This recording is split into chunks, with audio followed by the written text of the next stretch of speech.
పంచాయతీరాజ్ చట్ట సవరణ బిల్లుపై మంత్రి పొన్నం ప్రభాకర్ బీఆర్ఎస్ ఎమ్మెల్యేల మధ్య సభలో మాటల యుద్ధం కొనసాగింది. బీసీ బిల్లును ఏకగ్రీవంగా ఆమోదం కోసం విపక్షాలను సహకరించాలని మంత్రి పొన్నం ప్రభాకర్ కోరారు. సభలో చారిత్రాత్మక నిర్ణయం తీసుకుంటున్నట్లు చెప్పారు. న్యాయపరమైన చిక్కులు ఎదురు కాకుండా బిల్లు పాస్ కావాలని అన్నారు బీఆర్ఎస్ ఎమ్మెల్యే గంగుల కమలాకర్. రాజ్యాంగం ప్రకారమే 9వ షెడ్యూల్లో చేర్చినప్పుడే బిల్లు నిలుస్తోందన్నారు. బీహార్లో బిల్లుకు ఎదురైన న్యాయపరమైన సవాళ్లతో కనువిప్పు కావాలని అన్నారు గంగుల కమలాకర్. మేమేం చెప్పినాం, ఏం చేసినాం, మీరేం చెప్పారు, ఏం చేసారో చర్చ చేద్దాం. నేను మళ్ళా కూడా వినమ్రపూర్వకంగా విజ్ఞప్తి చేస్తా ఉన్నా. మూడ్ ఆఫ్ ది హౌస్ ఈ రోజు సభల ఏకగ్రీవంగా మీరు అడగండి తప్పకుండా నేను రామారావు గారిని కోరుతా ఉన్నా, అడగండి.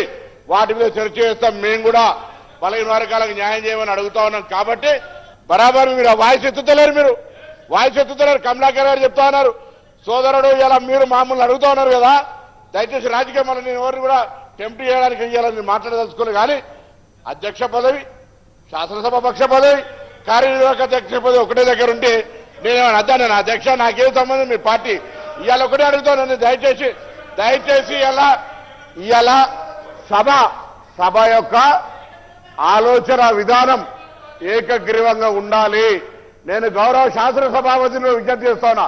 ఒక చారిత్రాత్మకమైన నిర్ణయం జరుగుతూ ఉంది. ఇలా ఈ చారిత్రాత్మక నిర్ణయంలో అపశకునాలు మాట్లాడుతూ కోర్టులు కొట్టేస్తాయనో అటువంటి విధమైనటువంటి ఆలోచన కలగజేస్తూ ప్రజలకు ఎవరైనా కొంతమంది అటువంటి ఆలోచన చేసే వాళ్ళకు కూడా సభ ఏకపక్షంగా ఉంది అని చెప్పేటువంటి ఒక డైరెక్షన్, ఒక శుభమైనటువంటి సూచిక పోవాలి తప్ప ఇందులో ఇతరత్ర చర్చలు ఇవ్వకుండా నేను తమరి ద్వారా గౌరవ సభ్యులకు, గౌరవ రాజకీయ పార్టీలకు విజ్ఞప్తి చేస్తున్నా వినమ్రపూర్వకంగా.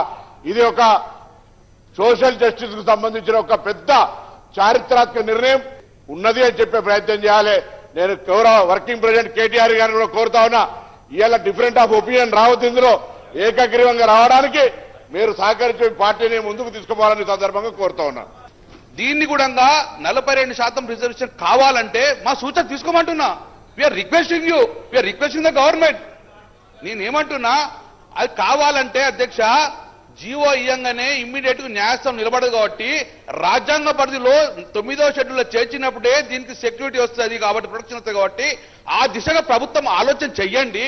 మేము ముందుంటాము, మీరు మమ్మల్ని పెట్టుకో, మేము రమ్మంటే మేము వస్తాము. మేము ఏదైతే జయలలిత గారు ఏ రోజైతే ప్రొటెక్ట్ చేసుకున్నారో ఆ రోజు ఎట్లా చేసినామో సేమ్ అట్లా చేద్దామని మేము ఇక్కడ చెప్తున్నాము.